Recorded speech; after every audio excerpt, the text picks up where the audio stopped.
Oh, pourquoi j'ai... Ah non, je peux pas mettre.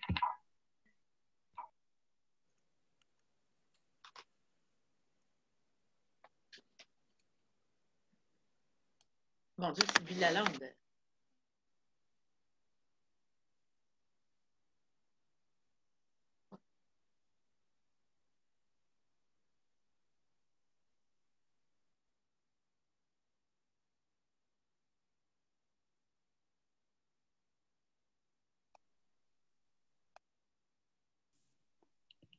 Voilà.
Quem são vocês?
Bonjour, bonjour.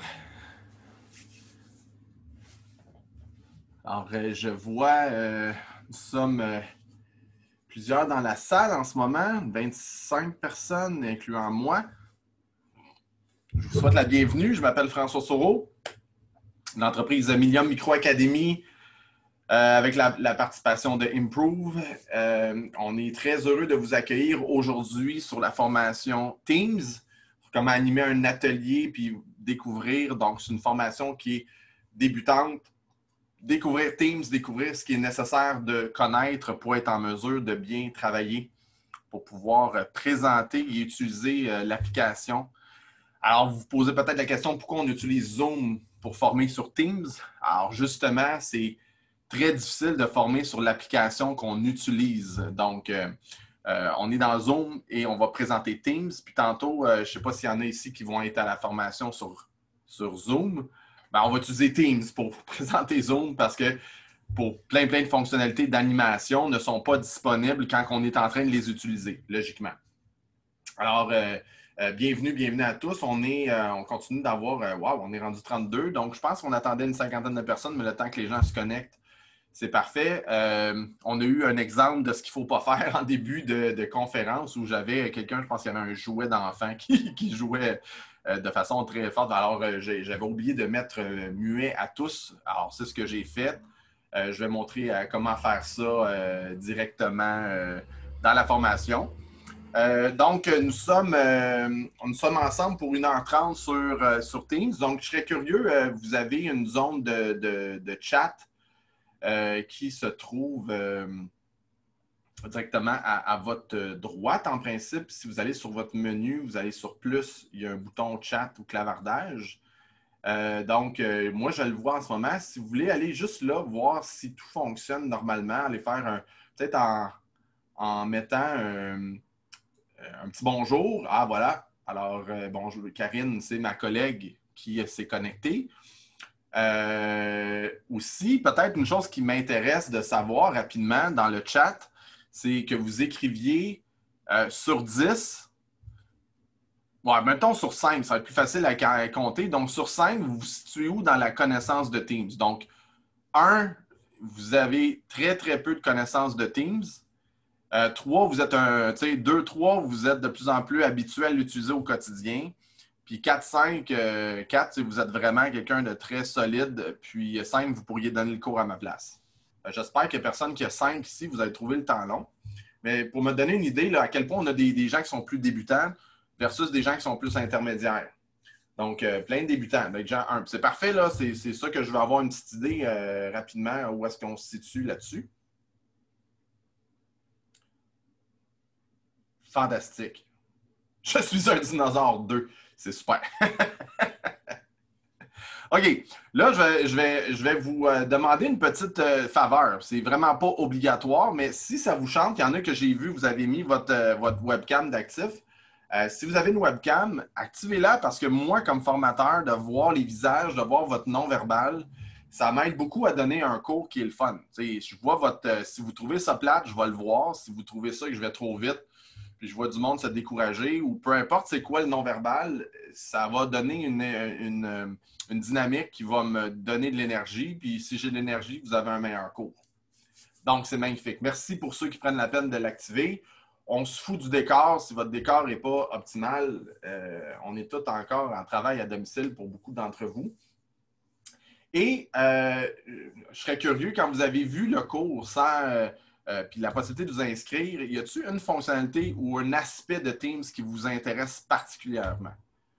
Vous dites, ah, ça, c'est vraiment ça que je suis curieux de découvrir cet aspect-là. C'est, ah, je veux savoir comment inviter des gens de l'externe. Ou, ah, je veux gérer mes documents, je suis un peu mélangé. Ou, c'est quoi la fonctionnalité qui vous a interpellé dans l'invitation aujourd'hui pour que vous preniez 1h30 de votre temps précieux pour venir assister à cette formation? Donc, les sondages et faire des groupes.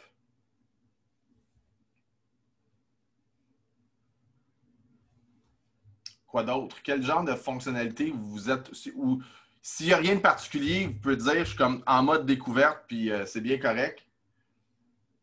Les présentations, les documents, parfait.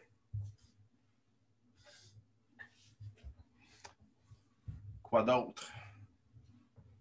Gestion des groupes et des documents.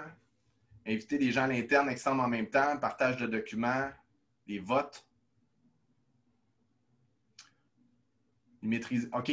Là, j'ai vu, puis je l'avais déjà entendu, ça. J'ai vu, je veux maîtriser le logiciel pour la cour. Fait que ça, honnêtement, moi, je ne suis pas dans le domaine, je ne suis pas avocat, je ne suis pas dans le domaine légal. Ça veut dire quoi, ça, plus particulièrement? J'aimerais ça peut-être plus de précision. Des documents, signatures, confidentialité, organiser des réunions. OK. Donc, ça me donne des bonnes idées. On a une période d'au moins 15-20 minutes à la fin où on va pouvoir répondre aux questions. Donc, c'est sûr que la première partie du cours, je vais vous donner des éléments le plus général possible que je crois vont avoir de la valeur pour vous. Donc, n'hésitez pas à me donner des commentaires à la droite. Je ne vais pas toujours constamment regarder le chat, mais je vais le faire ponctuellement. Donc, à toutes les 5-10 minutes, je vais changer de sujet, je vais jeter un petit coup d'œil, voir si c'est une question que je peux répondre. Donc, n'hésitez pas à le faire. Et puis, à la fin, je vais prendre les questions. Donc, si jamais vous avez une question qui vous brûle les lèvres, écrivez-la. À la fin, on a un 15-20 minutes. Vous pourrez prendre le micro. Ça va être plus facile qu'on puisse collaborer comme ça. Fait que j'espère que ça va pour tout le monde. S'il y a des questions des gens en partant. Alors, super. Donc, allons-y avec le contenu. Est-ce que tout le monde voit bien mon écran? Donc, un petit truc dans Zoom, vous avez vous avez une petite place pour mettre des icônes. Donc, soit un thumbs up comme ça, ou vous pouvez utiliser les icônes. Ceux que je vois la webcam, faites-moi un pouce. C'est beau, excellent, good. À chaque fois, je trouve ça excitant de voir ça, les gens. On peut faire des chorégraphies si on veut, non. Sérieusement, allumez votre caméra ceux qui peuvent, etc. Puis quand on va avoir les questions, on va allumer le micro, ça va être parfait. Je vous parle de moi un peu. Je suis fondateur de la firme Improve et Millennium Micro Academy. Donc, on a la chance d'être présenté ici pour le barreau de l'Outaouais par le biais de Comtech, qui est une firme informatique qui nous représente très, très bien dans le marché de Gatineau. Donc, ils desservent différentes entreprises au niveau TI. C'est comme ça qu'on a eu la chance d'être en contact avec les gens qui ont organisé la formation aujourd'hui. Donc, moi, ça fait plus de 15 ans que je fais de la formation. J'ai fondé mon entreprise en 2010. Moi, personnellement, j'ai fait plus de 700 sessions comme celle-là aujourd'hui. Donc, un petit peu d'expérience. Et moi, ma passion, c'est d'aider les gens à maîtriser la technologie puis avoir du plaisir à le faire pour gagner du temps. Pour faire les choses que vous aimez vraiment faire dans la vie. Donc, que ce ne soit pas un obstacle. Donc, Millennium Micro Academy, c'est ici, on a de la formation qui est disponible à travers les affiliés, à travers le Québec et même le Canada. Comtech, c'est notre partenaire affilié qui nous a mis en contact ensemble aujourd'hui. Donc, on va parler de ça un peu plus tard. Ça, c'est quelques-uns des clients qu'on a formés dans les quelques dernières années. Donc, c'est vraiment, on a la chance de servir beaucoup d'entreprises au Québec. Donc, j'avance comme ça. On n'ira pas dans tous les détails. Donc, aujourd'hui, bon départ dans Teams. On va être efficace, professionnel. Donc, la première chose, on va aller directement dans le vif du sujet, comment créer et animer une réunion dans Teams. C'est le premier bloc qu'on va voir. Ça va prendre 5-10 minutes. C'est assez simple. Vous allez avoir un niveau de confort avec ça. Après ça, je vais vous proposer la base de la gestion documentaire dans Teams. Ça va générer probablement des questions. Puis ça va dépendre aussi comment votre organisation et votre compagnie est structurée au niveau technologique. Donc, c'est important de garder en tête si vous avez la version Office ou qu'on dit maintenant Microsoft 365. Donc, donc là, je serais curieux de savoir qui ici utilise Office 365 ou non. Donc, attendez, je vais savoir. Attendez une seconde. Oups, c'était pas ça que je voulais faire. Donc, peut-être gardez en tête que si vous voulez utiliser Office 365, c'est ça qui va permettre la gestion documentaire. Ça se peut que vous ayez Teams sans avoir Microsoft 365, ce qui fait que la gestion documentaire ne sera pas possible de la même façon. Aussi, la présentation que vous voyez à l'écran, le PowerPoint, la présentation va être disponible pour ceux qui la désirent, juste en ayant le courriel. En envoyant le courriel, on va vous le mettre à la fin de la présentation, donc vous allez pouvoir recueillir ça sans problème. L'autre chose aussi, c'est qu'il y a une possibilité, cette formation-là, elle est enregistrée. Donc, ceux qui voudraient l'avoir, on va donner la possibilité de pouvoir la réutiliser, pouvoir l'avoir accessible. Aussi, on va parler des meilleures méthodes de communication dépendamment de la durée et comment ça se présente. Ça, c'est la partie qui est optionnelle. Et on parlait un petit peu de l'étiquette, de la participation en ligne, puis peut-être certains trucs pour présenter quelque chose qui est le plus efficace possible au niveau des trucs. Maintenant, si vous êtes dans Teams en ce moment et vous me regardez, vous n'avez pas deux écrans, petit truc qu'on vous montre ici, c'est d'utiliser le bouton Alt Tabulation en même temps. Ça va vous permettre de basculer entre ma présentation et votre application Teams. Si vous avez deux écrans, ça c'est l'idéal. Ça veut dire que vous avez l'écran avec ma présentation, puis vous avez l'écran avec Teams comme tel. Vous allez pouvoir travailler de façon le plus claire, le plus facile possible. Fait que si vous n'avez pas deux écrans, retenez ça, pratiquez ça. C'est un truc qui est vraiment utile. Vous allez pouvoir réutiliser ça par la suite aussi, suite à la formation. C'est un truc vraiment super. Donc, ça permet de basculer entre les applications qui sont ouvertes dans votre ordinateur. Alors, ceux déjà qui ont appris quelque chose, faites juste un petit thumb de même. Là. Ça serait curieux de voir c'est ce qui. C'est déjà bon. Fait qu'on a déjà un petit truc qui va être utile pour toutes vos formations en ligne, en fait.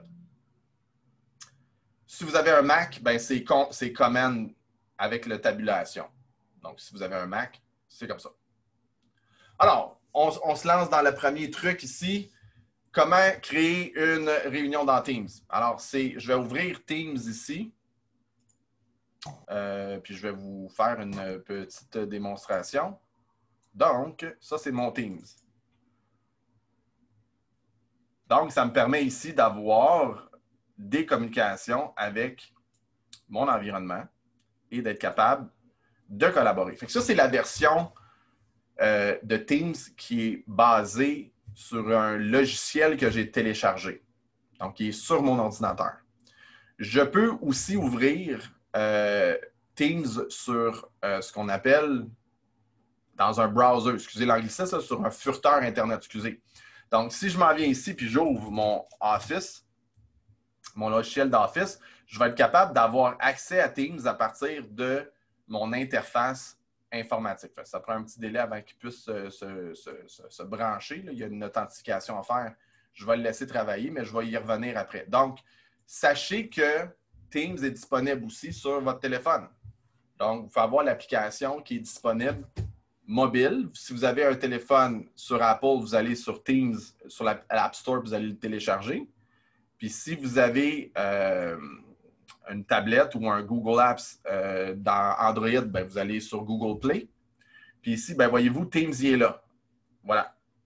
Fait que si je clique sur Teams, ben, je me trouve à avoir une interface qui est pratiquement identique à celle de mon bureau. Voyez-vous, c'est très, très similaire.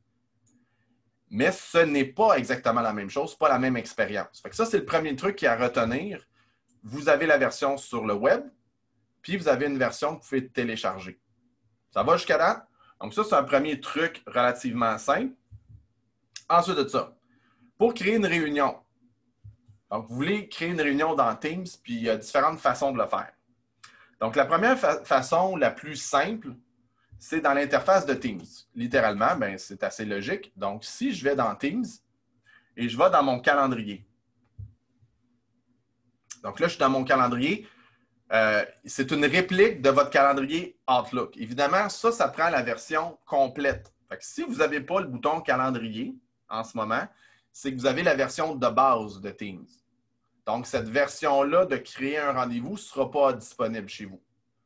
Fait que ça va être préférable potentiellement d'aller soit demander à l'organisation de mettre à jour ou d'augmenter le niveau de la licence. Mais des fois, ce n'est pas possible. Des fois, on est dans un organisme public ou une grande entreprise.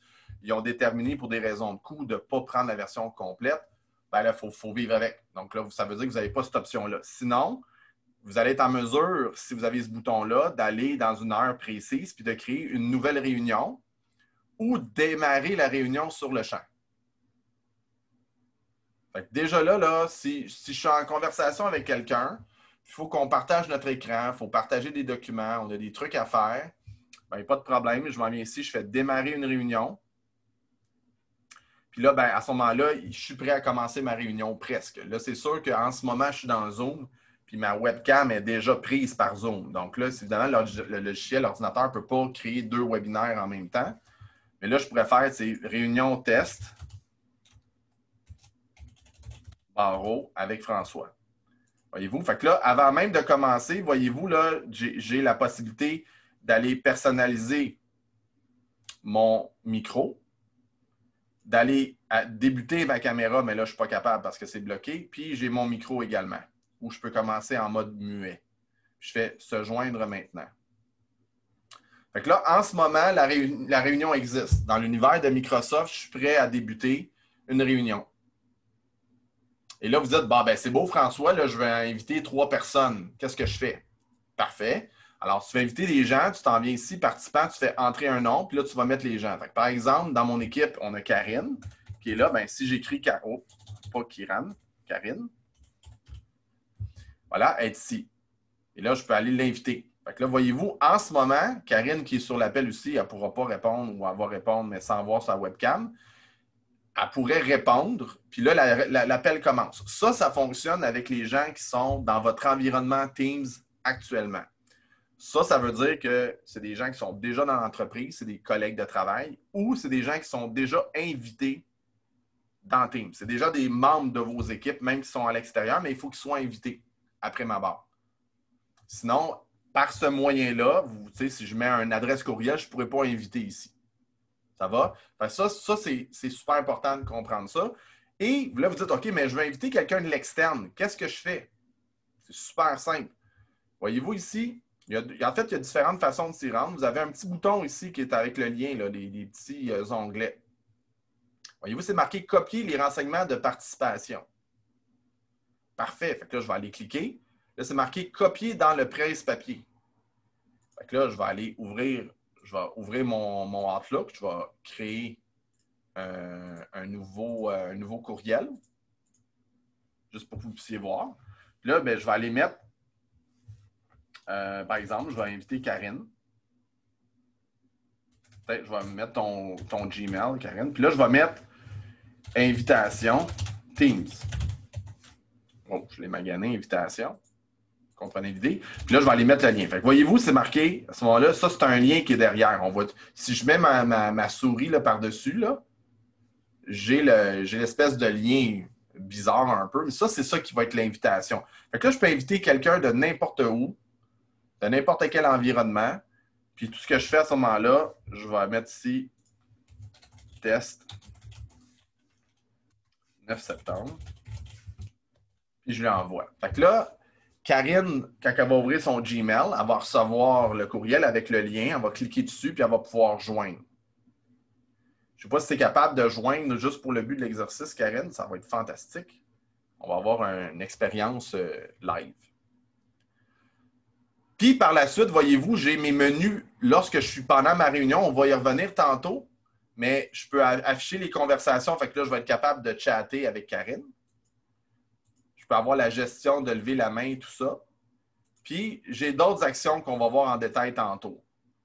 Là, Karine qui était dans... OK, fait que tu as fermé ta webcam de l'autre, tu l'as ouvert ici. C'est magnifique. Tu es très débrouillarde. Donc là, Karine est présentement avec moi. Puis là, moi, à ce moment-là, si je vais sur ma liste de participants, mais je vois être ici, ma Karine. Puis là, ben, je suis capable de dire, ben, désactiver le micro du participant. Fait que là, je ferme le clapet. Puis, je suis capable à ce moment-là de la supprimer de la réunion ou de l'épingler. Comme ça va devenir comme une présentatrice principale. Là, en ce moment, elle est comme co-organisatrice. Je peux l'enlever de cette possibilité-là, puis j'y enlève. Donc, cela affectera les personnes. Fait que là, je ne suis plus capable, elle ne sera pas capable de présenter. Elle devient une participante au lieu d'être un présentateur. Fait que si vous invitez des gens, puis vous invitez un gros groupe, puis vous ne voulez pas qu'ils se mettent à mettre du monde muet, à faire des niaiseries de ce genre-là, ben vous assurez que les gens, vous les invitez, puis vous les mettez au bon niveau de participants. Puis après ça, ben, si Karine elle me chatte une information, voyez-vous, je la vois être en train d'écrire. Là, as-tu rentré par ton Gmail ou par...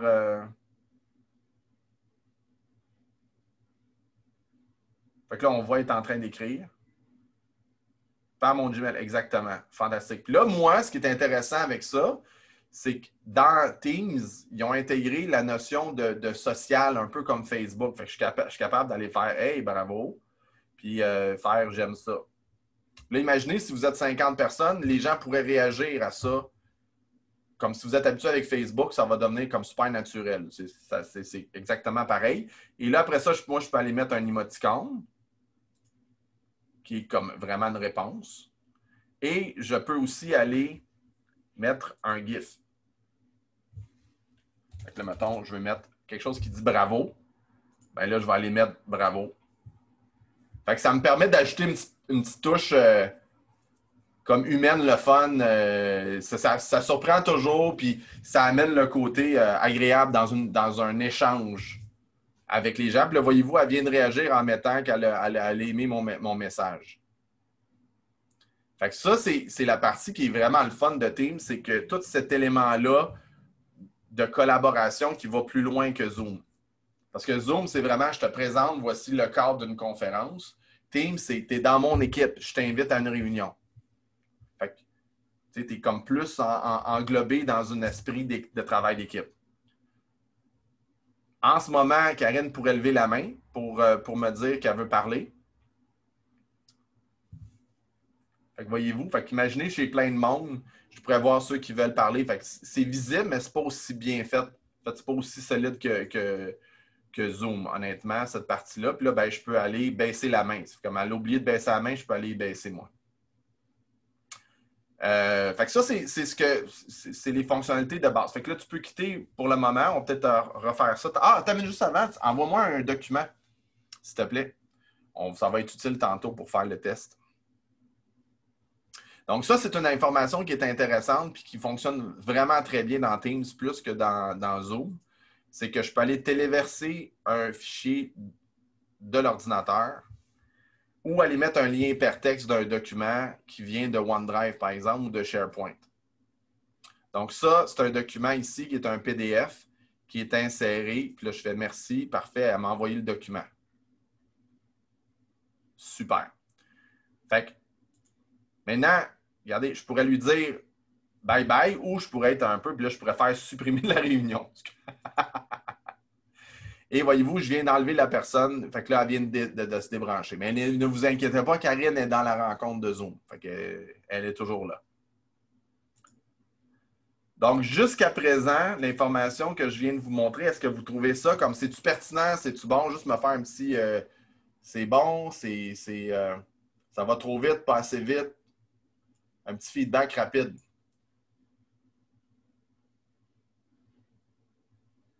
En fait, il y a peut-être moins de réactions parce que les gens suivent la formation de façon générale pour être capable d'être invités à une réunion plus que d'en créer une, de ce que j'ai compris, là. C'est peut-être pour ça.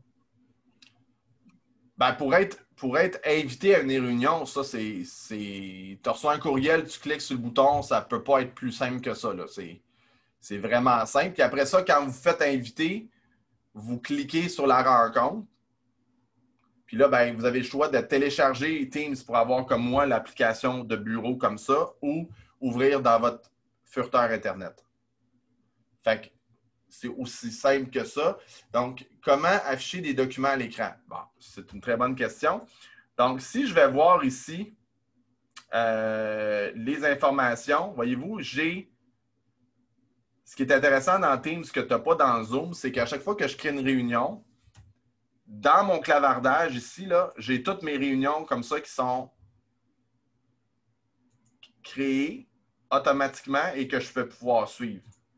Donc là, voyez-vous, j'ai l'échange avec Karine. Fait que là, c'est comme François s'est joint à la réunion. Elle a commencé à 13h16. François a ajouté Karine.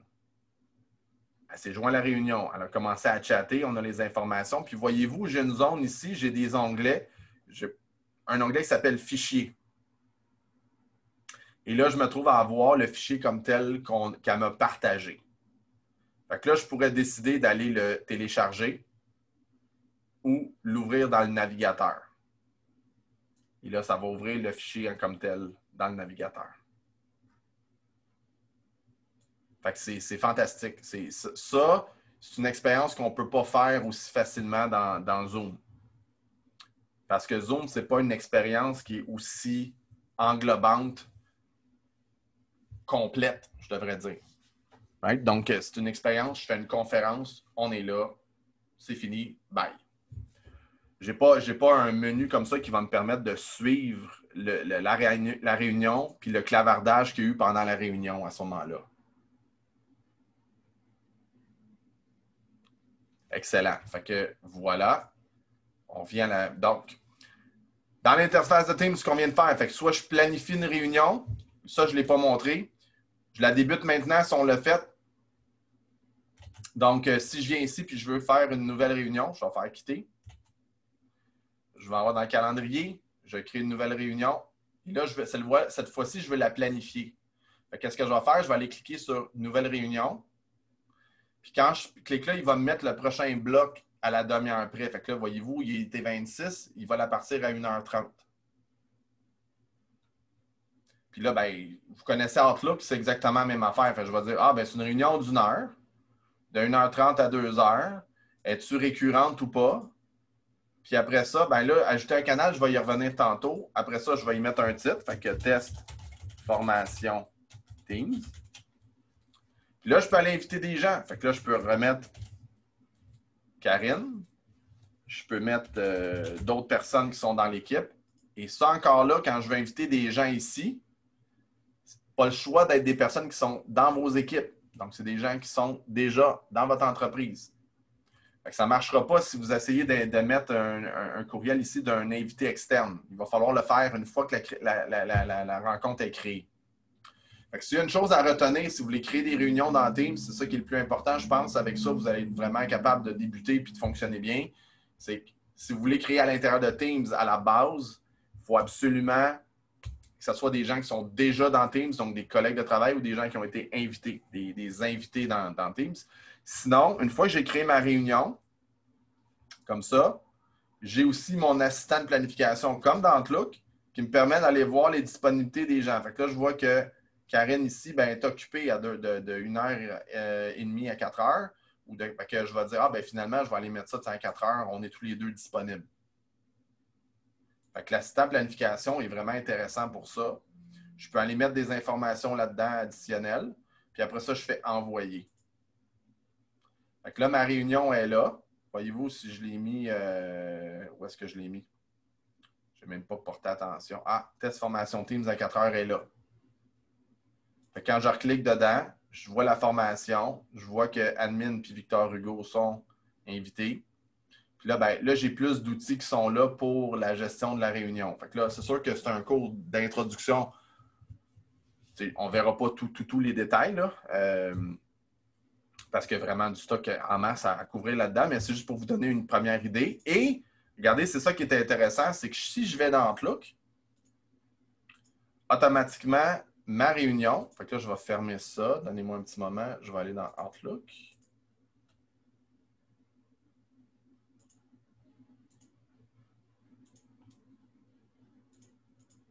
Bon, excusez-moi, je ne le voyais plus. OK, Outlook est là. Là, ben, si je vais voir aujourd'hui, voyez-vous, ma rencontre de Teams, test, formation Teams est là dans Outlook. C'est exactement la même chose. Assez copié. Fait que là, si je rentre à l'intérieur de cette formation-là, voyez-vous, j'ai admin Victor Hugo est là, de 4 à 5. Même affaire, c'est tout pareil. Puis après ça, j'ai le bouton ici qui est le lien rejoindre la réunion Microsoft Teams. Fait que là, je peux aller rajouter des gens à l'externe. Fait que là, tous les courriels des gens que vous connaissez, vous pourriez aller les ajouter ici, puis il n'y a pas de limite. Les gens vont avoir cette invitation-là, puis la première fois qu'ils vont joindre, ça va prendre peut-être 1 ou 2 minutes le temps de s'installer. Mais beaucoup de gens sont déjà installés dans Teams, fait que ça ouvre automatiquement, puis ça fonctionne aussi simplement que ça. Je vais regarder les questions. Bon, je vois. Montrer l'écran aux participants, je vais le montrer dans quelques minutes. Partager son écran, fait que c'est bon. Donc, pour inviter des gens pour une réunion d'équipe, il faut absolument créer la réunion pour pouvoir inviter.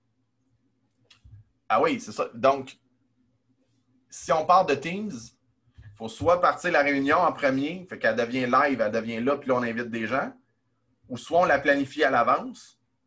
Puis après ça, on peut inviter parce qu'on peut pas, c'est pas comme dans Zoom où on peut avoir une salle personnelle qui est permanente puis que je fais juste rentrer dedans puis inviter le monde à joindre. C'est pas tout à fait la même fonctionnalité. Fait que c'est vraiment, quand je veux faire une réunion, je la crée puis là, j'invite des gens.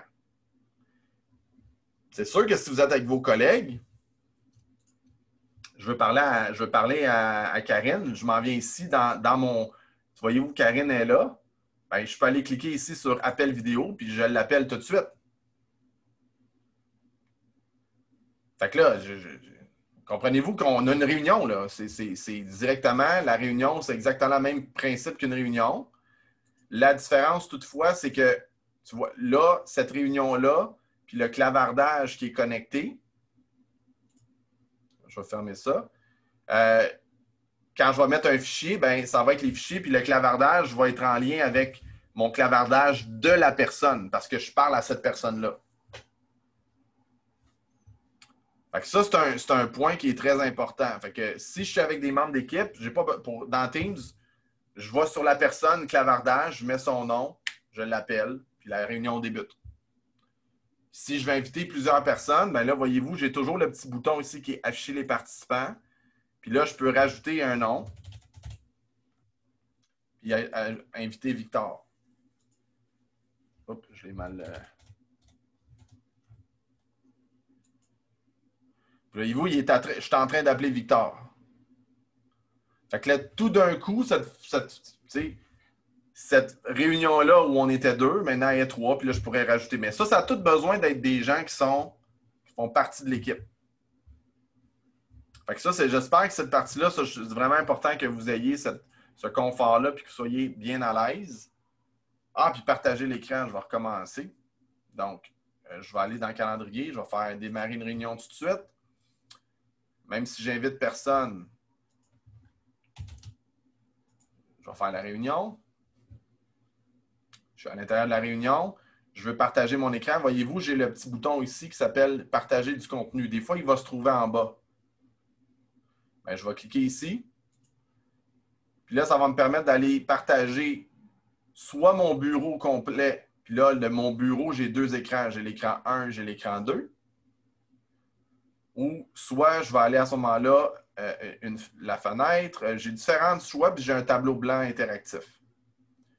Fait que je peux aller sélectionner ce que je veux. Fait que si je prends le bureau,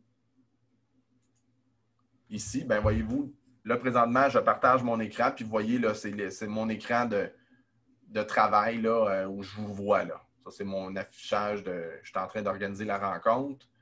Tout le monde est là. Puis je suis capable d'avoir accès à tout ça, puis vous voyez le chat, etc. Fait que là, je peux partager tout ce que je veux, puis là, vous êtes capable de voir qu'est-ce qu'il y en est. Quand je vais arrêter de partager l'écran, là, je pense que... Attendez une seconde. Là, je mélange deux logiciels, fait que ça peut devenir un peu confus. Là. Voyez-vous, j'ai le petit bouton ici qui est « Appel en cours ».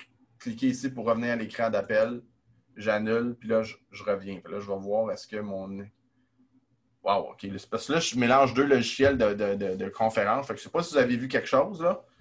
Je ne suis pas trop certain. Je fais de mon mieux pour pouvoir combiner les deux outils, là, mais c'est par là. Fait que je ne sais pas si cette étape-là, elle est claire. Là. Rendu là, je pense que ça prend du temps juste pour se familiariser. Il va falloir que vous le testiez. Mais prenez des notes sur les fonctions. Vous dites « Ah, ça, j'en ai besoin. » Fait que partage d'écran, vous cliquez sur le petit rectangle avec une flèche par en bas. Puis vous choisissez la fenêtre bureau. Fait que là, ça va tout partager, le logiciel au complet, si c'est ce que vous voulez. Fantastique. Donc là, j'ai répondu à cette question-là. On va revenir à la séquence de présentation du cours. Événement direct. Ah, puis la dernière façon de partager dans Outlook, c'est directement dans l'application. Fait que là, ce que je vais faire, je vais réouvrir Outlook. Ici.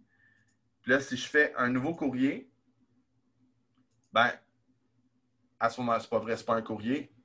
Je vais aller dans mes rendez-vous. Je vais rentrer ici. Je vais créer une nouvelle réunion. Fait que là, normalement, si vous avez Office 365 ou Microsoft 365, vous allez avoir ce bouton-là qui apparaît, qui est Réunion Teams. Fait que ça, c'est à l'inverse. Fait qu'au lieu d'aller dans Teams, puis aller inviter des gens, puis par la suite, ça va se synchroniser avec Outlook, on peut carrément partir d'Outlook n'importe quand. Fait que vous créez votre réunion, vous invitez les gens que vous voulez, puis quand vous êtes faites inviter, vous mettez les gens, puis après ça, vous créez réunion Teams, puis automatiquement, cette heure-là, il va y avoir une réunion Teams qui va exister. Test numéro 3. Je vais inviter Victor. Je l'invite. Fait que là, voyez-vous, j'ai ma réunion qui est ici à 17 h. Test numéro 3. Avec le lien de Teams qui est là. Et quand je vais aller, évidemment, dans Teams, ben, voyez-vous ici, vous allez donner-y quelques petites secondes, le temps qu'il synchronise. Voyez-vous, il est là. Test numéro 3, il est ici. Fait que test numéro 3, il est là, à 5 h ce soir. Je rentre dedans, puis voyez-vous, Victor, il est invité, etc. Tout est là.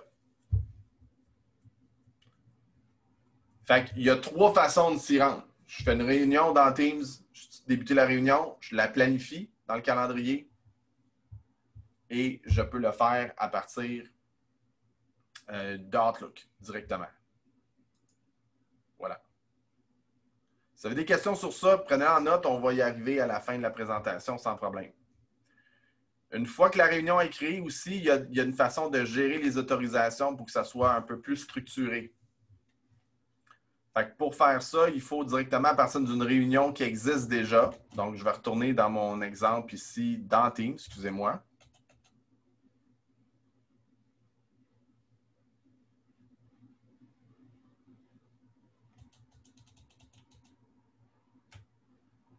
Attendez une seconde.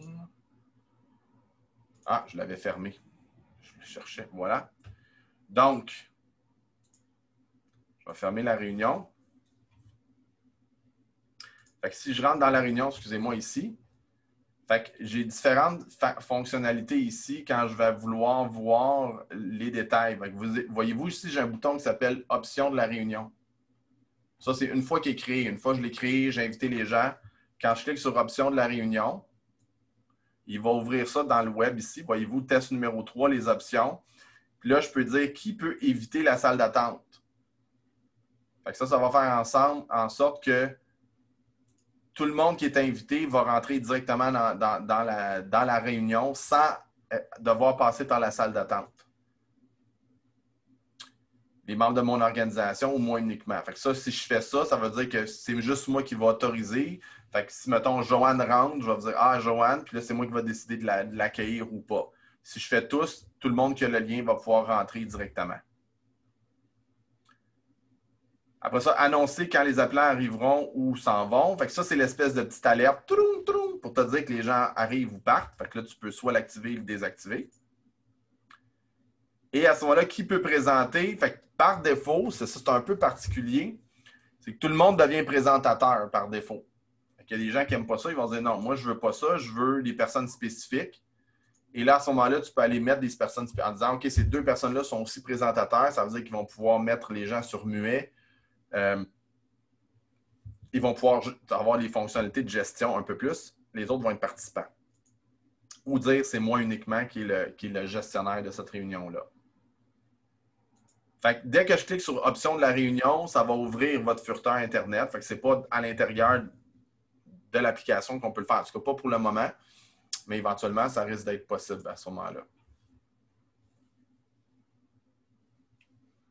OK. Question de Geneviève qui est très simple et intéressante en même temps, puis qui est une question que tout le monde pose. C'est est-ce que tout le monde peut avoir accès à Teams même si on n'a pas Outlook? Absolument. Fait que tu peux envoyer une invitation Teams à quelqu'un qui a Gmail. La personne va avoir le lien, ce lien-là ici. Puis quand elle va cliquer dessus, ça va ouvrir directement dans l'application. Fait que si je m'en viens ici, puis je fais copier le lien et je m'en viens dans mon furteur. Donc, je vais créer une nouvelle fenêtre dans mon furteur. Puis, je vais aller dans une navigation privée, excusez. Puis Puis là, je fais ça. Voyez-vous, il va dire « Ah, est-ce que tu veux joindre? » Non, mais là, Teams est déjà ouvert et l'invitation va arriver. Je vais vous montrer ça va ressembler quoi la fenêtre, là. Donc, pour inviter les participants additionnels, donc si vous voulez inviter des gens quand la réunion est en cours, quand vous êtes dans la réunion, vous faites, une fois que vous êtes joint dans la réunion, vous pouvez aller faire le petit symbole ici qui permet d'ajouter des participants de votre compagnie. Puis là, ça va ouvrir cette petite fenêtre-là. Vous mettez les noms. Pourvu que c'est des collègues ou des gens qui sont membres de Teams, il n'y a aucun problème, c'est illimité. La deuxième solution, c'est de créer des liens. Fait que le lien, vous pouvez copier le lien et vous allez pouvoir le mettre n'importe où. Dans un courriel, dans un chat, dans un message Facebook ou LinkedIn, par exemple, ça pourrait fonctionner. Fait que si je reviens dans Teams, si je veux faire ça, à ce moment-là, puis je veux inviter des gens dans une réunion qui a été créée.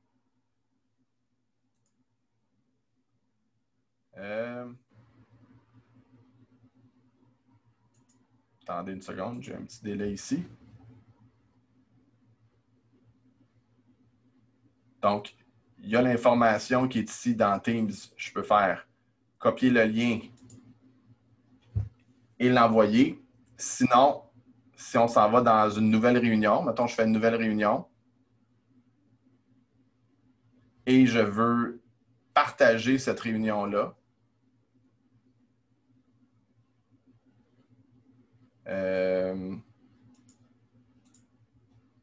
Attendez une seconde, j'ai un petit... Je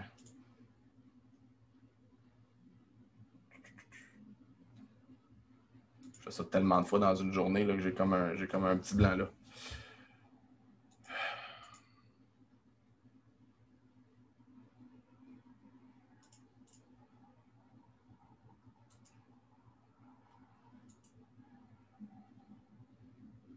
Ah oui, excusez. C'est une fois que tu es à l'intérieur. Excusez-moi, j'avais juste ce petit point-là qui est assez important. Fait que voyez-vous, vous avez ici, vous avez masqué les participants, vous avez les participants, puis quand vous voulez inviter quelqu'un, c'est ce petit lien-là ici. Fait que ça, c'est sûr que je ne veux pas faire ça. Ce que je viens de faire là, c'est un peu compliqué de faire ça à l'avance. Là, je viens de le copier dans le presse-papier, puis là, je pourrais aller le coller n'importe où. Je fais ça, puis je le colle, ça devient cette information-là. Cette information-là va apparaître par défaut ici en bas. Fait que si vous voulez le prendre puis l'envoyer dans un courriel, vous prenez ça, vous faites copier le lien, puis vous allez dans n'importe quel outil, là, peu importe. Donc, si j'ouvre un nouveau courriel dans Outlook, donc je fais accueil, nouveau courrier. Je m'en viens ici, puis je dis « Hey, peux-tu venir à telle réunion? » Je viens de coller ce que je viens de vous montrer, ce lien-là. Fait que c'est très rare qu'on fait ça, honnêtement. La plupart du temps, les gens, quand ils vont vouloir inviter quelqu'un dans Teams, vont ouvrir Outlook, vont faire réunion Teams, puis vont inviter directement ici. C'est vraiment la façon la plus facile à retenir. L'autre façon, c'est plus quand la rencontre est en cours, puis vous voulez inviter quelqu'un sur le fly. Là. Vous êtes en train d'opérer dans la rencontre, vous savez, avec la liste des participants, vous avez cette option-là, qui est un petit peu plus avancée. Voilà.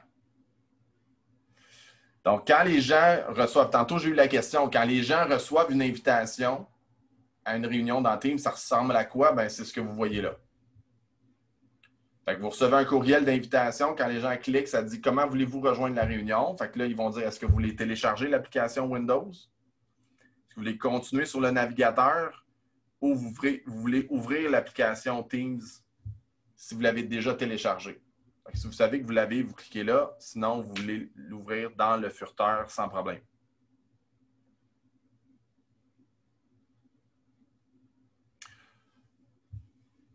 Ça va pour ça. Donc là, je vais vous expliquer quelque chose qui est particulier à Teams puis que je pense va ajouter de la valeur pour que les gens ici soient bien clairs sur les différences. Fait que pour faire de la collaboration dans Teams, on peut soit clavarder de groupe, on peut faire un chat et ajouter des gens puis de créer une équipe.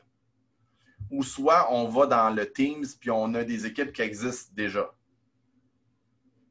Donc là, pour ceux qui sont nouveaux dans Teams, d'avoir des équipes, ça va peut-être prendre un petit peu de pratique, puis il y a peut-être comme du travail en équipe justement pour réfléchir à OK, c'est quoi les équipes qu'on veut créer. C'est pas le but du cours en ce moment d'aller explorer ça en profondeur. On a une formation qui fait ça. Fait que si ça vous intéresse, je vais vous en parler à la fin de la formation. Mais l'idée ici, c'est que quand vous êtes dans Teams, vous avez soit le clavardage que je peux débuter. Fait que moi, je peux dire je veux parler à Karine et je veux ajouter quelqu'un comme, mettons, Alexandre. Puis je veux ajouter, je vais remettre Victor. Puis là, c'est 3 personnes-là plus moi. Je vais les ajouter à une conversation. Puis là, on va commencer la conversation ensemble. Puis là, ben moi, ça me permet de dire salut. Puis là, tout le monde va maintenant avoir un groupe qui est moi, admin, Alexandre et Victor. Puis on va chatter tout ça. Puis là, si je veux qu'on se rencontre toute la gang, voyez-vous, je peux faire appel vidéo, puis ça va partir une rencontre les 4. Fait que ça, c'est basé sur je débute avec une équipe, avec un clavardage, puis je bâtis. Ça, c'est bon pour les petits projets court terme ou les petits groupes qu'on fait ad hoc comme ça. Donc, rien de très structurant à long terme. Mais c'est hyper pratique. Et après ça, les 4 personnes, je peux aller ici, puis je peux aller les renommer. Fait que je peux dire, ça c'est test, barreau, ouais. Et maintenant, mon équipe s'appelle Test Barreau Outaouais. Puis là, je peux partir une réunion. Je peux échanger des documents, je peux tout faire ça. Ça s'appelle le clavardage de groupe. Sinon, quelque chose de plus structurant à long terme, c'est des équipes. Fait que les équipes, elles, c'est il y a les ressources humaines chez nous, il y a le département légal, il y a l'équipe des adjointes administratives, il y a l'adjointe juridique, ou bababa. Puis là, on se crée des équipes. On fait une équipe de direction, par exemple. Puis là, ben, ces équipes-là peuvent être la source de notre organisation de travail. Ça, c'est sûr que là, j'aborde de quoi qui peut être un peu plus long, mais regardez, vous avez une idée. Nos équipes, nous, on a administration, improve, pédagogie, G, logistique, opération, formateur, site web, tech et marketing. Fait que ça, c'est des équipes. Fait que quelqu'un qui joint l'équipe et qui collabore à l'intérieur d'une équipe va le faire à travers les équipes comme ça. Puis là, ben, ça va créer une structure qui va être beaucoup plus puissante, beaucoup plus structurante à moyen long terme. Fait que ça, c'est sûr que là, je vous parle de ça. Le but, c'est pas de... Il manque des morceaux là, pour être complètement à l'aise avec ça, mais sachez que ça existe. Quand je vais dans l'équipe, ben là, moi, par exemple, dans les tests que je fais, j'ai des équipes masquées pour le but de l'exercice ici. Fait que j'ai comme finance test, c'est un groupe de tests. Fait que dans mon groupe de tests, ben là, je peux échanger avec tout le monde dans le groupe.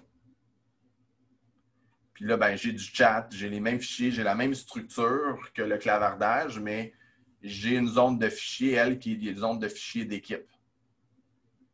C'est là que je vais faire ma gestion documentaire plus long terme, si on veut. Tandis que le clavardage, c'est comme j'ai des échanges, mais ça reste à l'intérieur de Teams. Tandis que lui, chaque fois que je vais travailler puis je vais mettre un document ici, bien, il va se compiler dans ce qu'on appelle SharePoint, qui est un logiciel d'équipe, de gestion d'équipe. Donc, à retenir ici, c'est, bon, est-ce que dans notre équipe, on a besoin de faire un groupe finance, ressources humaines, puis de créer des équipes. Puis si ça vous intéresse d'approfondir ça, bien, on a une formation qui est vraiment structurée pour vous aider là-dessus. Le but aujourd'hui, c'était comme une introduction pour vous expliquer les grandes stratégies de travailler pour pouvoir débuter tout de suite à faire des rencontres. Fait que ça, je pense qu'on a couvert la première partie. Mais après ça, c'est les rencontres sont-elles organisées en clavardage quand je suis à l'interne ou dans des équipes? Fait que les clavardages d'équipes, c'est des petits groupes de personnes, c'est 2 à 10 personnes. C'est des échanges ponctuels entre 2 personnes, des comités, des personnes interdépartements, des projets à court terme, gestion de documentaire temporaire, vidéoconférence, petites réunions privées, etc.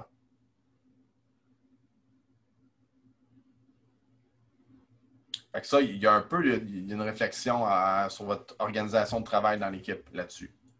Tandis que quand je m'en viens à ce moment-là dans l'équipe, ben, l'équipe, c'est quoi? Ben, c'est des grands groupes de personnes en général. Une équipe, à moins que vous soyez dans une très petite entreprise, on peut quand même se faire des équipes, mais les équipes, c'est 10 personnes et plus.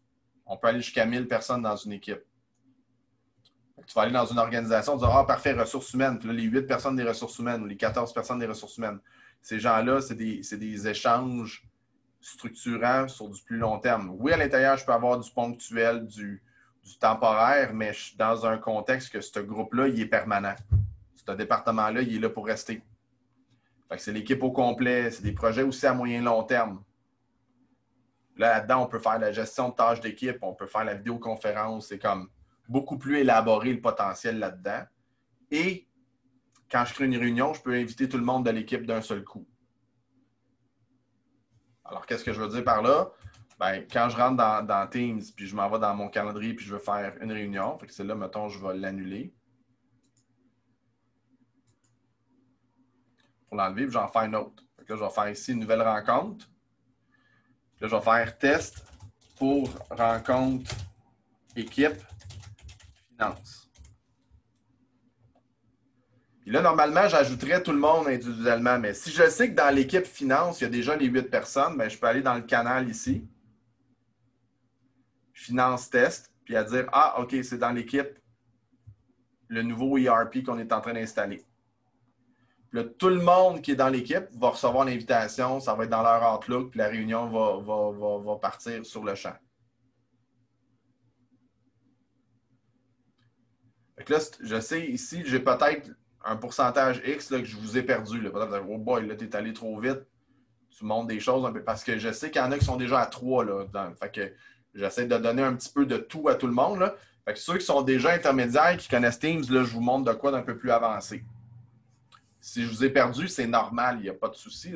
Ce n'est pas obligatoire de connaître ça. C'est juste que ça aide à organiser notre quotidien dans l'équipe. Puis c'est très, très puissant parce qu'après ça, les notes des réunions, toute la gestion, après la rencontre, comment on gère ça, bien là, ça va être plus facile en faisant ça. Est-ce que les fonctionnalités Teams 1000 participants sont dans version gratuite où il faut s'abonner? En fait, non. La différence, c'est quand on s'abonne, on a, c'est surtout pour la gestion documentaire puis le travail dans chaque. Tu sais, c'est comme on veut le travailler plus adéquatement et c'est la possibilité de télécharger la version de bureau aussi. Mais on est capable d'avoir, avec la version gratuite, des gros groupes. Je ne sais pas si c'est autant, on peut être autant dans l'équipe. Honnêtement, c'est la première fois que quelqu'un me pose la question. Fait que ça sera peut-être offline. Là, je vais vous donner mes coordonnées, vous me contacterez puis on regardera qu'est-ce qu'on peut faire ensemble pour ça. Il n'y a pas de souci.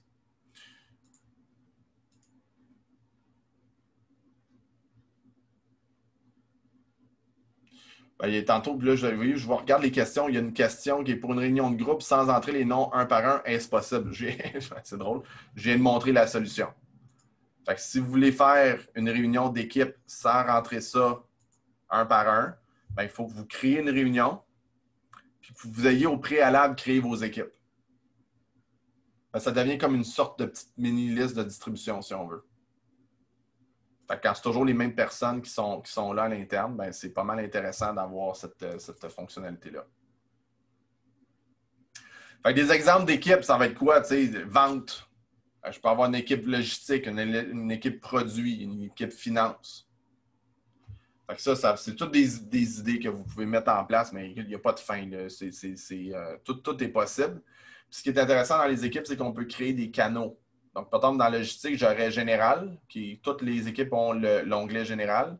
Puis j'ai des canaux, je pourrais dire, OK, l'entrepôt, l'opération entrepôt, la maintenance des véhicules, le registre des constructeurs.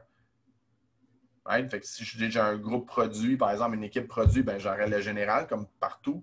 Pour ça, j'aurais un canal stratégie, un canal marketing, un canal vente, un canal opération. Et ça s'illustre comment? Ben, quand je m'en vais dans mes équipes, voyez-vous, puis je vais dans mon test finance ici, ben, c'est ici qu'on peut avoir les sous-canaux. Fait que j'ai mon général. Puis après ça, j'ai Year Review, nouveau ERP, accounting, fournisseur, etc. Donc, si vous avez besoin d'être guidé là-dedans, puis vous sentez, OK, c'est un nouvel univers, ça vous étourdit un peu, là, puis vous voudriez faire ça, on a vraiment des services pour vous supporter là-dessus. C'est ce qu'on fait dans la vie là, à tous les jours. Donc, je vais vous donner mes coordonnées à la fin. Vous puissiez rentrer en contact avec nous si vous sentez que ça serait quelque chose qui aurait de la valeur pour vous. Là, j'ai un dernier 10 minutes de contenu, mais je vais être sûr de vraiment ajouter de la valeur dans ce que je viens de vous montrer. Fait que techniquement, maintenant, vous êtes en mesure d'ouvrir une réunion, inviter des gens, soit de l'équipe, de l'externe, etc. Vous avez 3 façons de le faire, comme on a vu. Maintenant, si on veut faire l'interaction pour la gestion documentaire, il faut comprendre un petit peu plus la mécanique derrière le capot qu'on dit. Donc, c'est comment ça s'intègre. Mais premièrement, Teams, c'est l'application centrale dans l'univers Microsoft comme il existe aujourd'hui. Okay? Pourquoi? Parce que c'est vraiment l'application qui est comme le système d'opération de communication en entreprise. C'est très, très important. Tout pivote autour. Fait que d'un côté de Teams, j'ai mon clavardage. Ça, c'est une branche de Teams. C'est mon chat. Chaque fois que je vais aller chercher une petite information, je vais aller capter l'attention rapidement. Mais je ne veux pas aller en profondeur dans une conversation, puis ce n'est pas quelque chose de légal ou quelque chose que je veux documenter. C'est le genre, OK, vous avez l'adjointe juridique qui est sur un dossier, vous voulez savoir est-ce qu'elle a fait elle a préparé le dossier pour la faire demain. Mais vous n'envoyez pas un courriel pour ça, vous faites juste dans Teams faire Hey, Suzanne, as-tu fait préparer le dossier de cours ou est-ce que tu l'as mis? Bang! Ça c'est un clavardage. Ça permet de communiquer, de rentrer en contact rapidement puis d'avoir une efficacité importante. Simple. Puis tous les documents qui s'échangent dans le clavardage s'en vont dans le répertoire de Teams, dans votre OneDrive. Ça prend Office 365. Donc, si vous n'avez pas ça, ben là, vous n'avez pas de possibilité d'échange de documents qui sont sauvegardés. L'autre possibilité, évidemment, c'est comme je viens de vous montrer, vous pouvez gérer les équipes. Fait que vous créez une équipe dans Teams, puis là, vous échangez à l'intérieur de Teams. Le clavardage, c'est personne dans personne, ou je crée des petits groupes de 2 à 10 personnes, ou je m'en vais dans mon équipe qui est quelque chose de permanent, qui est structuré. Quand j'échange des documents, automatiquement, quand je crée une équipe, il va créer dans Office 365, il va créer une équipe officiellement, là, dans le système, là, vraiment le serveur va faire ça. Je fais un groupe RH, mais le groupe RH va exister dans le système. Et ça, lui, qu'est-ce qu'il va faire? C'est qu'il va créer un site d'équipe dans SharePoint. Fait que SharePoint, c'est le pendant de OneDrive, mais pour l'équipe. Donc, c'est la gestion documentaire, c'est la collaboration, c'est tout le travail d'équipe. C'est un univers, là, quand on rentre là-dedans, c'est un écosystème carrément qu'on découvre. Fait que c'est normal de se sentir un peu comme étourdi là, avec tout ça. Là. Wow, surtout si vous êtes à 1 dans Teams, là, je vous parle de ça. Là. C'est important de savoir que ça existe. Puis c'est pas parce qu'on ne le maîtrise pas qu'il faut faire Ah, ben, je le laisse tomber parce que ça a trop d'impact sur vous à moyen long terme. Et c'est comme ça que les entreprises sont maintenant organisées au niveau de l'informatique. Et dans Teams, j'ai aussi la connexion à mon calendrier Outlook. Tout ça est connecté. Comprenez-vous que Teams, au centre de ça, là, il est hyper puissant. Là. Je suis dans Teams, je peux faire presque tout ce que j'ai besoin de faire. Et en principe, ce que ça fait, c'est que ça réduit pour les communications internes les courriels d'au moins 30 à 50 %. Fait que si vous avez 70 courriels par jour en ce moment, puis la 3/4, c'est vos collègues, bien, vous allez passer de 70, vous allez passer à 30 courriels par jour. Fait que les gens deviennent plus efficaces, deviennent comme plus organisés. C'est évident quand c'est bien utilisé, quand la bonne éthique de travail est là, puis que tout le monde a la formation pour bien structurer ça. Fait que je ne sais pas si il y en a qui sont visuels, là, vous voyez ça, vous êtes auditif, vous m'écoutez, puis là, vous faites Ah, OK, là, ça commence à faire. Est-ce que ça vous aide à mieux comprendre l'environnement de Microsoft 365? Est-ce que ça ajoute un peu de clarté? Je vois des oui. Je ne vous ai pas dit est-ce que tout est parfait, mais est-ce que ça améliore un peu? Est-ce que vous voyez un petit peu plus de compréhension là-dessus? Je vois s'il y a des questions, je peux y répondre. Oui, c'est plus clair? Super. Donc, je vais avoir une période de questions. Donc, Fait que cet environnement-là va vous supporter par la suite. Donc, dans Teams, qu'est-ce que c'est? Les utilisateurs puis OneDrive, c'est toutes vos choses qui sont... Retenez ça, là. Donc, OneDrive, c'est personnel à vous. OneDrive, c'est un individu. C'est votre dossier, c'est votre Dropbox, c'est votre Google Drive corporatif. Si vous avez Microsoft 365. Si vous ne l'avez pas, vous êtes encore sur votre serveur d'entreprise. Fait que ça, c'est à déterminer. Fait que quand je suis dans une conversation 1 à 1, les fichiers s'accumulent dans cet endroit-là.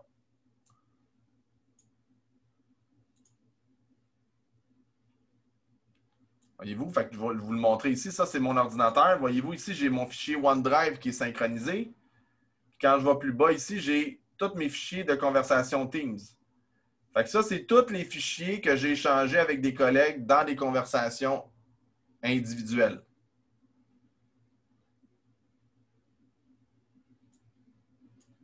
OK? Fait que retenez ça.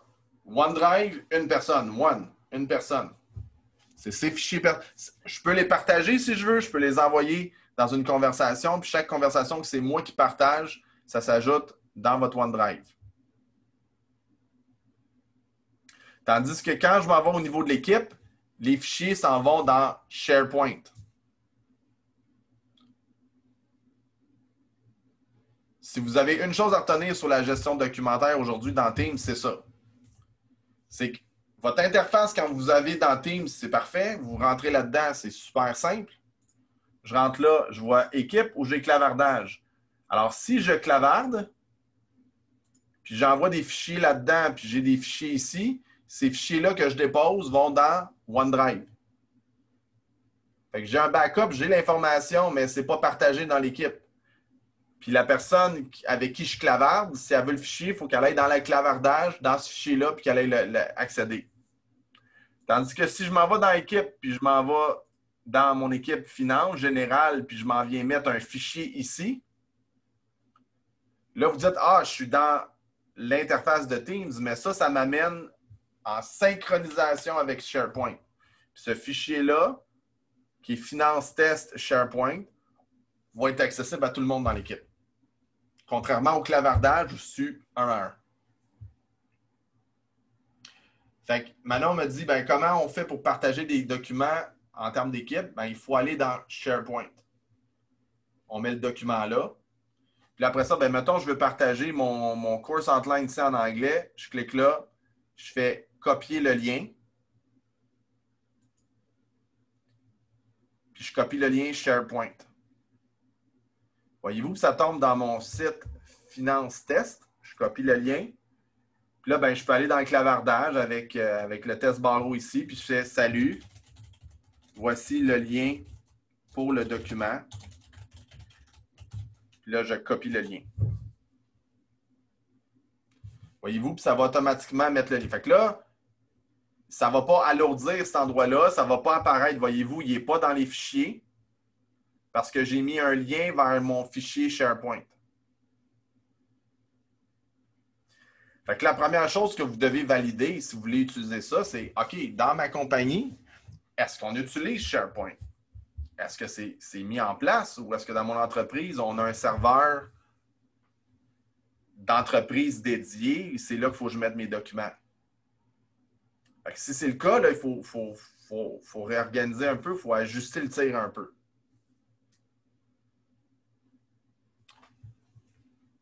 Oui, c'est-à-dire que si je suis dans mon équipe, OK, encore là, je reviens à mon Finance Teams ici, puis je vais dans Général, puis je vais dans les fichiers. Ce que je mets ici va être automatiquement dans SharePoint. Parce que les deux se parlent. La preuve, si j'ai un doute, voyez-vous ici, je suis dans mon Finance Test général, je vais dans mes 3 petits points ici. J'ai ici le bouton qui s'appelle « Ouvrir dans SharePoint ». Bien là, il ouvre mon SharePoint. Voyez-vous, il est identique. C'est exactement la même affaire, là. C'est les mêmes informations. Sauf que là, je suis dans l'environnement de SharePoint. Fait que là, je peux télécharger ou téléverser un document ici. Un dossier au complet ou un fichier.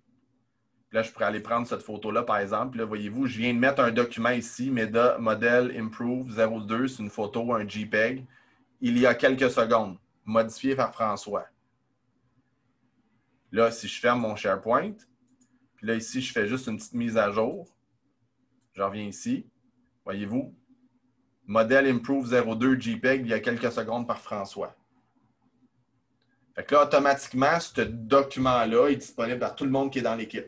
Tout le monde qui est dans l'équipe finance et qui a accès au canal général.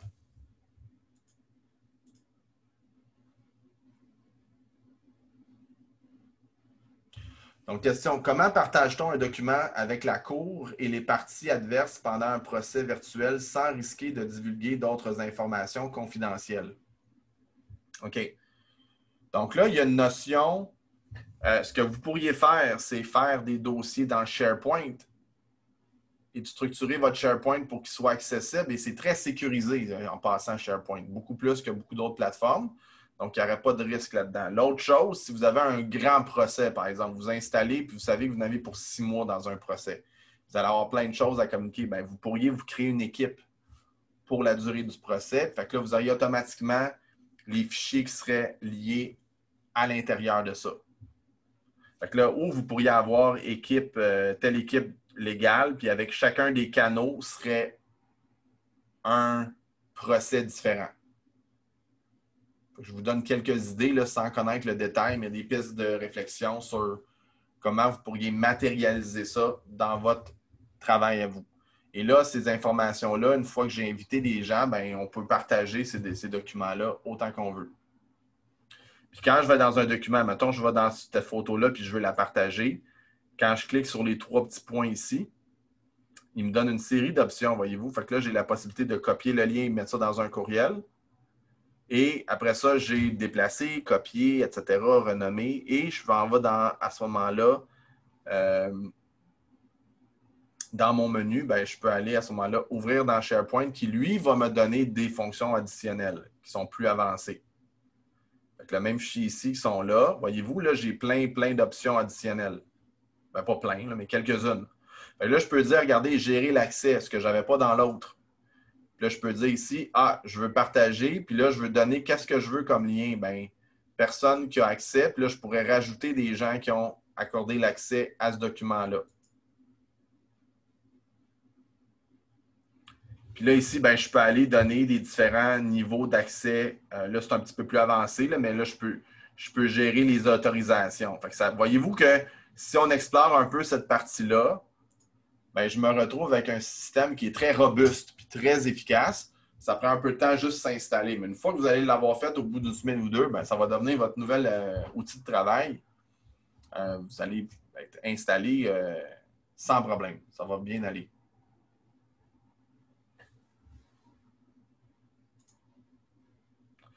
SharePoint, dans l'exemple qui est là, c'est comme l'espèce de classeur qu'on a de groupe qui est au centre d'un bureau, si on revient à l'époque du papier.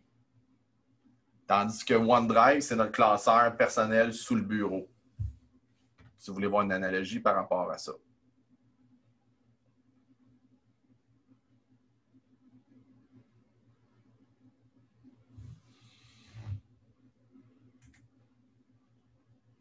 Là, on arrive à la période des questions-réponses. Fait que, je ne sais pas, je vais voir. Il y en a plusieurs qui ont été comme proposés tout au long.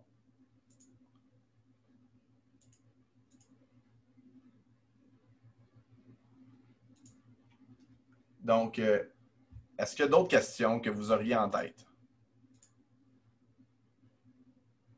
Donc, je vais juste rentrer sur...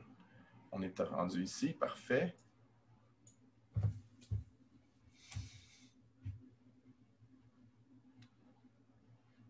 Donc, Caroline, oui, question. Là, vous pourriez à la limite, je vais enlever le côté privé. Donc, vous allez être en mesure d'utiliser. Attendez une seconde. Vous êtes en mesure d'activer votre micro. Fait que si vous avez envie de poser une question ou un commentaire ou quoi que ce soit sur... on a une période d'une dizaine de minutes. 10-15 OK. minutes de questions. Oui. Moi, j'en ai deux. La première, admettons qu'on a 10 personnes qu'on veut convoquer dans une réunion. 4 ont la suite au complet, le Office, Outlook, toute la patente. Et 6 autres, on les appelle à l'externe là, en leur envoyant un lien Teams. Oui. Ma question est, on a déjà créé un canal pour pouvoir envoyer les invitations. Ça se fait facilement, donc il y a un genre de sous-groupe. Maintenant, ma question est, si en prévision, admettons, d'une assemblée, pas d'une assemblée, mais d'une réunion d'un conseil, si on va déposer dans ce groupe-là des fichiers, est-ce que même s'ils n'ont pas Outlook, ils n'ont pas toute la série Office 365, avec simplement l'invitation, ils peuvent avoir accès aux fichiers? Non.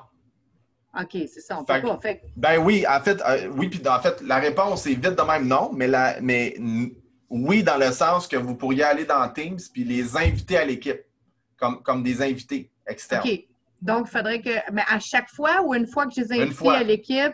OK. Ouais. Donc, une fois qu'on les invite dans l'équipe Teams, qu'on a créée, là, comme mettons Improve, là, ouais. Une fois que je les ai invités, les externes là-dedans, ils vont toujours avoir accès aux documents. À cette équipe-là. Regarde bien ça. Fait que je m'en viens ici, oui, là-dedans. Je fais ajouter un membre.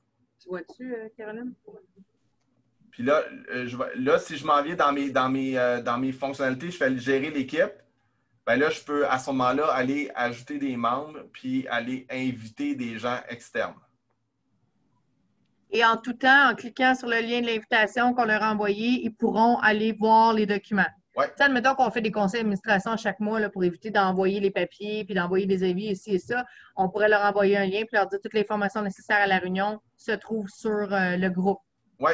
C'est juste que parce qu'ils ne sont pas à l'interne, il faut que je les ajoute une première fois. C'est ça. Fait que, mettons que je mets mon Gmail, là. Je m'en viens ici, je fais François Soro à Gmail. Je pourrais mettre n'importe quel courriel, là. Voyez-vous, la personne, elle n'existe pas. Ben, ça dit ajouter François Soro en tant qu'invité. Je fais oui. Fait que la personne est là, je fais ajouter. Puis là, maintenant, moi, dans mon Gmail, je vais recevoir l'invitation pour joindre l'équipe. Oui. Puis là, ben, je n'aurai pas accès à Teams sur leur logiciel. Je vais être sur mon browser, sur le furteur Internet. Puis j'ai accès je vais avoir accès aux documents. Je vais avoir accès à cette partie-là. Là. Cette équipe-là, François Soro, dans le Gmail, va recevoir ça. Fait que là, si je rentre ici, je vais dans Général. Puis là, ben, je pourrais avoir des canaux pour chacun des sous-comités ou des thématiques importantes. Puis, comme, je ne sais pas si tu vois, mais on a un cadenas. Fait que je peux même mettre certains qui sont juste l'interne, puis éliminer les invités. Puis ceux-là, ben, ça va rester à l'interne. OK. C'est bon? Oui. Puis ma deuxième question. Tantôt, vous avez créé avec des membres déjà existants une réunion qui a été enregistrée dans votre calendrier. Après ça, vous êtes entré dans la réunion calendrier. Vous avez dit, ben là, admettons qu'on réalise qu'on oublie d'inviter des membres qui ne sont pas des membres à l'interne. On peut aller ajouter leur nom dans la barre d'adresse de courriel. Mais là, vous avez arrêté là. Donc, j'ai juste apaisé là, sur mise à jour. Puis là, ça va renvoyer un lien à mes membres qui étaient déjà membres et ceux de l'externe. Je ne sais pas si vous comprenez ma question. Parce que vous êtes arrêté là. Si je rentre là-dedans, j'invite des gens. Fait que là, je fais test numéro 4. Puis là, j'invite admin, j'invite Victor, puis je fais une session Teams. Jusqu'à là, ça va? J'envoie. Oui. Là, je fais « Oh non, j'ai oublié d'inviter François de l'externe. » Ben là, je rentre dedans. Puis ça va beaucoup mieux, d'ailleurs, faire ça dans Outlook que dans Teams. Honnêtement, là, moi, je fais toujours ça ici. Je rentre ici. Puis là, ben, je fais « Ah, OK, je vais inviter, je sais pas, moi, tu sais, là, c'est tous des collègues, là, mais, tu sais, j'inviterais, c'est mon Gmail, par exemple. OK. Je fais envoyer. Envoyer la mise à jour, puis là, lui, il va la recevoir. Est-ce que les deux autres vont aussi recevoir un lien? Excellente question. Si vous regardez ce que ça fait, ça dit « Envoyer la mise à jour uniquement aux participants ajoutés ou supprimés ». Ce qui devrait. OK, parfait. Ou je pourrais dire, parce que les autres, je veux qu'ils voient ce qui se passe, j'enverrai à tous les participants. Je peux faire ça aussi. OK, merci. Ça fait plaisir. D'autres questions?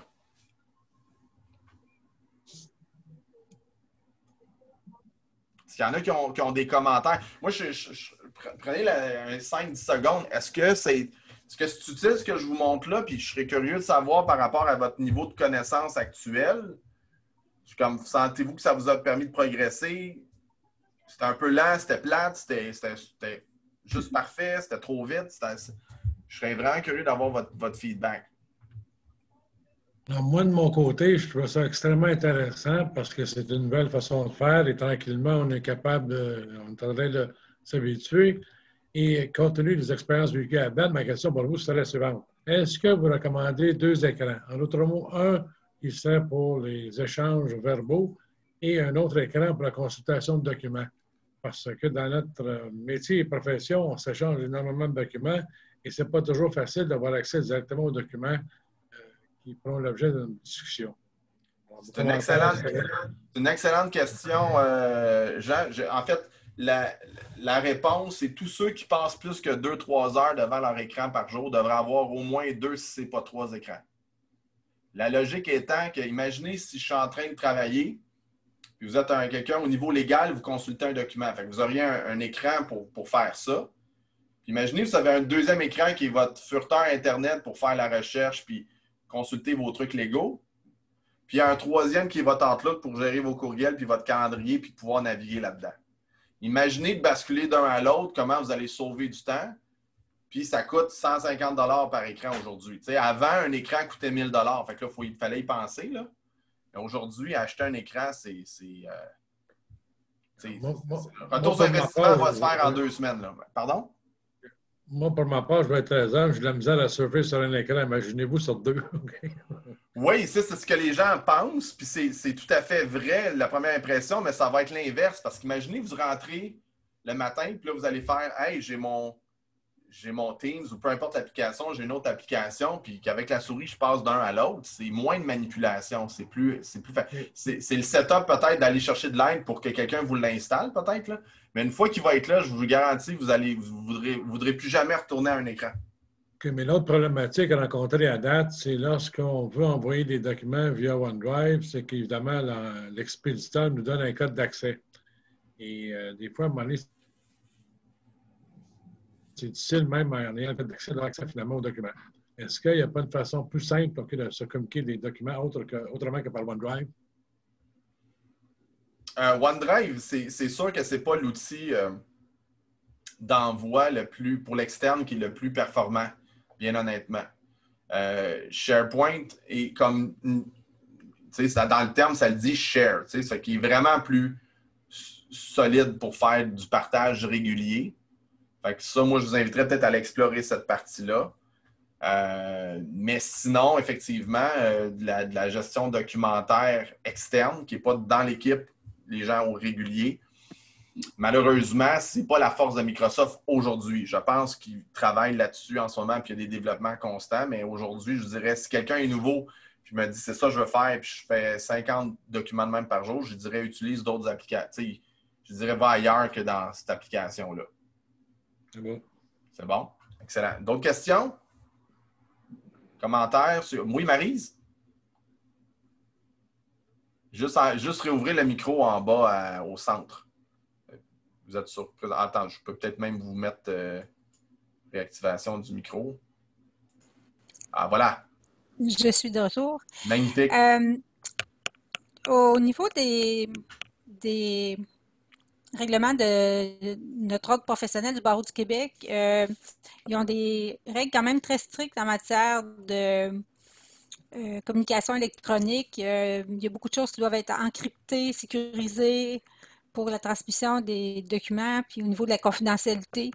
Qu'est-ce qu'il y en est au niveau de la sécurité des documents qui sont dans notre ordinateur quand on intègre dans un ordinateur qui contient déjà d'autres informations sensibles, qu'on intègre une application gratuite comme Teams ou la version gratuite de Zoom? Est-ce qu'il y a un risque au niveau de la protection des autres renseignements personnels? Parce que les conditions d'utilisation habituellement sont rédigées d'une façon très, très favorable aux développeurs, puis défavorable à l'usager gratuit. Qu'est-ce que vous en pensez? Oui, je comprends, mais en même temps, mettons, dans les 2 cas d'application, surtout pas Zoom. Zoom n'est vraiment pas un outil qui est conçu pour le partage de documents téléchargeables. Zoom, c'est un outil de présentation et de conférence.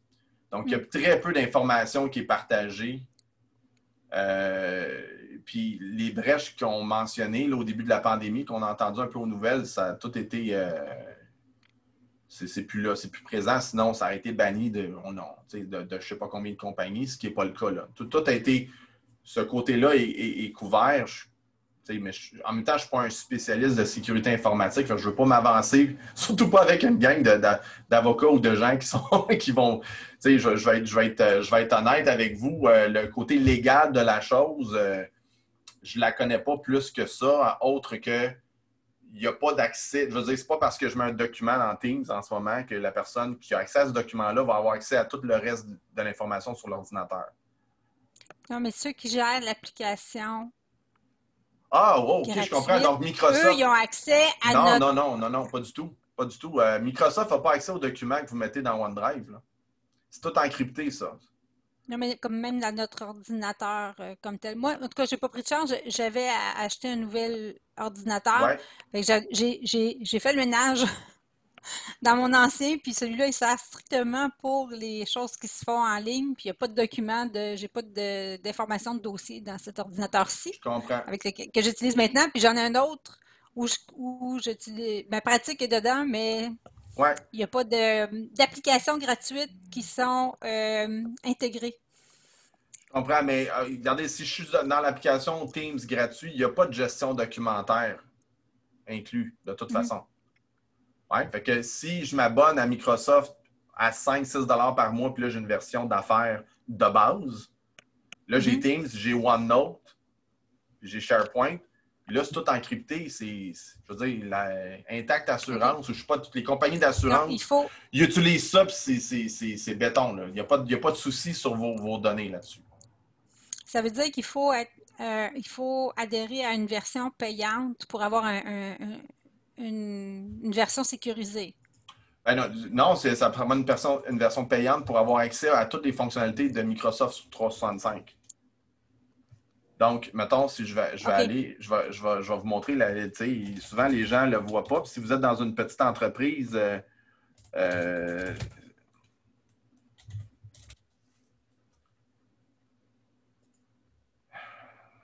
puis je vais aller mettre ici, mettons, produits pour les entreprises, offres et tarifs. C'est ça que ça prend là, pour avoir Teams et tout ça. Ça, c'est le minimum. Mais c'est pas cher, là. C'est 6,40 par employé. Puis ça, ce que ça donne accès à Exchange, le courriel, OneDrive puis SharePoint. Sans ça, vous n'avez pas la gestion documentaire. Vous avez juste accès à la conférence, la discussion. Puis quand vous allez voir fichier, vous ne pourrez pas uploader un document. OK, parce que nous autres, on va commencer à faire des procès. En tout cas, pour l'instant, c'est juste les appels de cause qui sont faits de façon virtuelle. Mais si on arrive à avoir une section ou une partie d'audience virtuelle, on reçoit une invitation, il va y avoir des salles virtuelles stables qui sont en train de générer. Mais pour nous déposer des pièces ou déposer des documents, on n'aura pas nécessairement, on nous dit à chaque fois quand on reçoit les liens qu'on n'a pas, nous, à devenir des adhérents de la plateforme.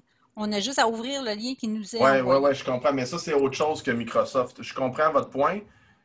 Là, on est dans un autre...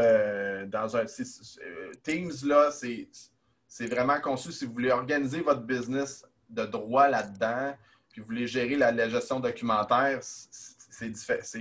Moi, j'irais chercher, puis c'est pas le but de la plateforme aujourd'hui d'aller dans le détail de votre réalité, là, mais s'il y a des questions, ben on est là, on sert à ça. Là. Si vous avez des questions pour vous personnellement, puis comment vous voulez être rassuré pour telle chose, ou la personne qui s'occupe de votre département de TI, la firme qui s'occupe de ça, va pouvoir vous guider exactement sur ce que vous avez de besoin pour que ça fonctionne. Okay. Nous autres, c'est les tribunaux qui nous amènent vers ça avec la pandémie. Oui, je comprends, mais c'est ça, mais eux, ils ont leur propre plateforme. Oui, ils ont leur propre plateforme. Je veux dire, les tribunaux vont avoir leur plateforme. Sur Teams. Ah, ils utilisent Teams. Oui, c'est pour ça qu'on est là. La plupart de nous, je pense, c'est pour ça qu'on est là à suivre votre formation. C'est parce que c'est en prévision qu'on va avoir à utiliser cette plateforme-là pour soumettre des documents à la Cour à des parties adverses. Puis comment on va faire ça si on n'est pas adhérent si on n'a pas adhéré on nous dit simplement de cliquer sur le lien de la salle. Puis on se pose la question, en tout cas, moi, je me pose sérieusement la question, comment ça va procéder pour Je comprends. OK, ce petit communiquer des détail-là, documents aux parties adverses sans, en même temps, sans donner accès à nos autres informations confidentielles qu'on pourrait avoir. Non, mais c'est ça. Fait que lorsque ça veut dire qu'eux vont avoir une plateforme, ils vont avoir la payante. Oui, c'est Ils déjà vont avoir le commencé. payant, mais eux, ils ont le payant. Puis ils vont simplement ouvrir les canaux pertinents. Puis vous allez déposer le document que vous voulez bien partager. Ils n'ouvriront pas votre ordinateur au complet, là. Non, pas comme... non.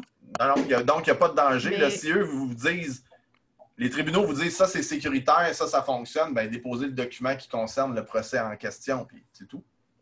Et si je peux me permettre, de toute façon, les documents doivent être déposés avant. Ce n'est pas à la journée du procès qu'on va se transmettre des documents. Fait que j'ai comme l'impression que chacun de son côté, puis peut-être que j'ai tort, là, mais que chacun de son côté aura son propre dossier. Là. Je sais, là, rendu là... je ne sais pas si les autres sont d'accord. C'est un cas très précis. C'est un cas très précis qui va être à valider, mais en tout cas, je veux pas assumer pour les organisations qu'est-ce que ça a comme impact, parce que là, moi, je ne suis pas en contact avec les tribunaux. Je ne sais pas, ils m'ont pas... cette partie-là, je ne l'ai pas, l'information. Je vais la poser la question. Ça va me faire plaisir, juste pour mon information personnelle, si je peux aller explorer ça avec les gens en question, ça va me faire plaisir. Puis en conclusion, si vous voulez explorer un peu plus pour votre équipe, puis ce que je vous ai montré aujourd'hui vous inspire pour organiser votre technologie à l'interne, pour être plus efficace, pour gérer votre quotidien, que ce soit la gestion d'Outlook, la gestion de Teams, la gestion d'Office 365, OneNote pour la prise de notes, vous voulez vous mettre à la page au niveau de la gestion professionnelle de la technologie dans votre efficacité quotidienne, bien, on est vraiment là pour vous aider. Donc, on a un programme qui est fantastique ici, qui est le programme de Teams comme un pro. Ça, c'est un des exemples où on fait un atelier en personne, un peu comme vous venez de vivre, mais vraiment spécifique sur l'installation de Teams dans l'équipe avec des plateformes, une plateforme en ligne où vous avez des cours qui vont vous parler, point par point, des capsules qu'on a produites ici à l'interne, produites professionnellement, puis avec des impressions d'écran, puis vraiment toute une structure pour vous guider à votre rythme. Fait que si vous avez trouvé, par exemple, qu'on va un peu vite aujourd'hui, très possible, ou il y en a d'autres peut-être qui ont trouvé que c'était pas assez vite parce qu'ils auraient aimé ça voir aller plus loin, bien, dans un cas comme ça, bien, vous avez carrément la possibilité d'aller à votre rythme. Fait que vous avez comme une cinquantaine de capsules qui couvrent l'ensemble de Teams, aussi loin que vous voulez aller. Puis vous pouvez me réécouter 3 fois si je vais trop vite ou ralentir le débit de ma voix. Donc, c'est vraiment intéressant. En même temps, vous avez la possibilité d'avoir des séances de coaching individuelles pour l'application à votre quotidien. Fait que si ça vous intéresse, ça va me faire vraiment plaisir juste d'être en contact avec nous. Attendez une seconde, je vais écrire ma... Karine, es-tu en ligne en ce moment? On était supposé d'avoir un petit... Oui, tout à fait. Dans le chat, vous allez pouvoir voir les informations pour nos formations qui s'en viennent.